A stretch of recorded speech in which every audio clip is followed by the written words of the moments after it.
복부 대동맥류의 개념과 치료. 복부 대동맥류란 심장에서 출발한 혈액은 대동맥을 거쳐 동맥을 통해 온몸으로 전달되는데, 대동맥은 횡격막을 기준으로 하여 흉부 대동맥과 복부 대동맥으로 구분됩니다.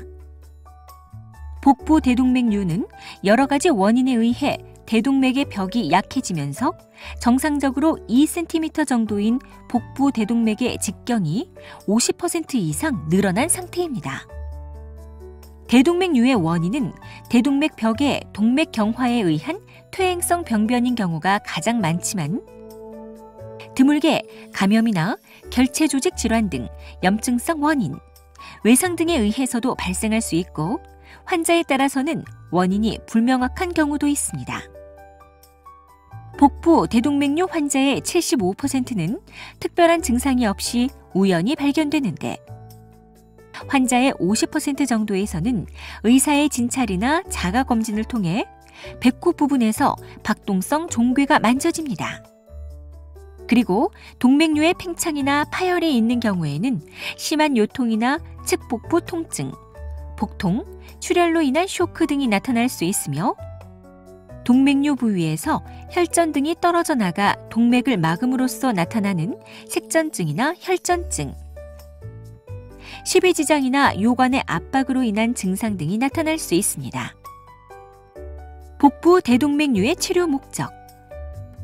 대동맥류를 치료하지 않고 그대로 두면 크기가 점점 커지는데, 대개 직경 5cm가 넘으면 파열의 위험이 급격히 증가하기 때문에 수술적인 치료를 고려하게 됩니다.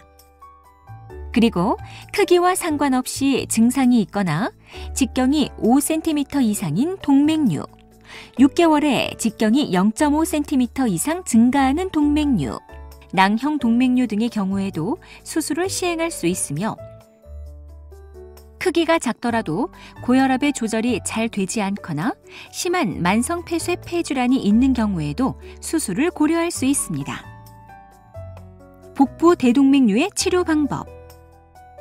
의료진은 대동맥류의 파열 위험과 환자가 가지고 있는 수술의 위험인자 등을 종합적으로 고려하여 치료 방법을 선택하는데, 복부 대동맥의 치료 방법에는 다음과 같은 것들이 있습니다.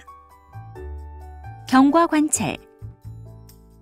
크기가 5cm 미만인 복부 대동맥류 중에서 커지는 속도가 느리고 특별한 증상이 없는 경우에는 외래에서 CT나 초음파를 통해 추적 관찰하면서 경과를 관찰하는데, 경과 관찰 시에는 금연과 고혈압 조절, 만성폐쇄성 폐질환에 대한 치료가 중요합니다. 개복수술을 통한 인조혈관 치환술. 동맥류의 직경이 5cm 이상이고 크기가 빠르게 커지는 경우에 시행하는 가장 전통적인 치료 방법입니다.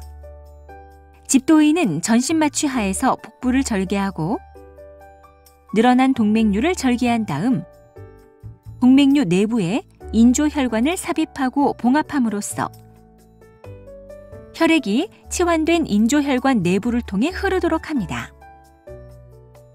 그리고 환자는 수술 후 경과에 따라 하루 이틀 이상 중환자실 입원이 필요합니다. 수술은 복부 대동맥류에 대한 가장 확실한 치료 방법이지만, 수술과 중환자실 입원에 대한 부담이 있고, 출혈이나 인조혈관 감염, 인조혈관과 혈관 사이에서 발생하는 가성동맥류 등의 합병증이 발생할 수 있습니다.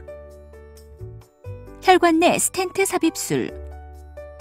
사타구니 부위의 대퇴동맥을 통해 동맥류가 있는 복부 대동맥 안으로 금속망으로 된 인조혈관 스텐트를 삽입함으로써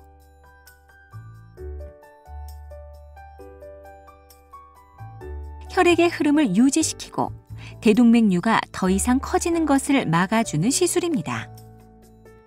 이 방법은 수술에 비해 환자의 부담이 적다는 장점이 있지만, 대동맥류가 파열되어 응급수술이 필요하거나 혈관이 심하게 구불구불하게 비틀려 있는 경우, 장골동맥이 너무 좁아서 스텐트를 삽입할 수 없는 경우, 혈관 내에 염증이나 석회화, 혈전 등이 있는 경우에는 시술하기 어렵다는 문제가 있습니다.